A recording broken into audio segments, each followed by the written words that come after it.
आणि आता बातमी आहे बीडमधून। बीडच्या आष्टी तालुक्यामध्ये जोरदार वादळी वाऱ्यासह पाऊस बरसतोय।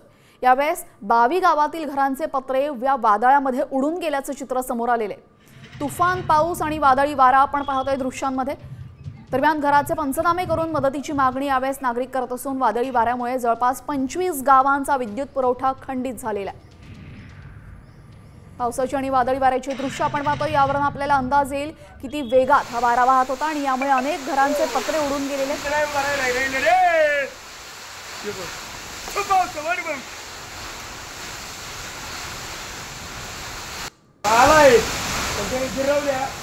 जिरवली म्हणजे पुरी जिरवली।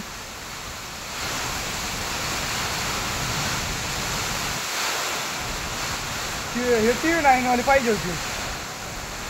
बीडमधली दृश्य तुम्ही पाहताय। आष्टी तालुक्यामध्ये वादळी वाऱ्यासह जोरदार पाऊस बरसलेला आहे आणि या तुफान वादळी वाऱ्यामुळे घराची अवस्था काय झालेली आहे, गोठ्याची अवस्था काय झालेली ती तुम्ही पाहताय। घराचे पत्रे यामुळे उडून गेलेले आहेत। संसार उपयोगी साहित्य उघड्यावर पडलेले आहे। त्यामुळे लवकरात लवकर पंचनामे करून मदतीची अपेक्षा इथले नागरिक करतायत। वादळी वाऱ्यासह आष्टी तालुक्यामध्ये जोरदार पाऊस बरसलेला आहे। पत्रे एका बाजूला उडाल्याचं चित्र आपण पाहतोय। अनेक संसार उघड्यावर पडलेले आहेत। वाऱ्याचा वेग अतिशय जास्त होता। या दृश्यांवरूनच तुम्हाला कल्पना येईल वादळी वाऱ्यासह झालेल्या पावसामुळे नंतर घराची परिस्थिती काय झालेली ती सुद्धा तुम्ही पाहताय।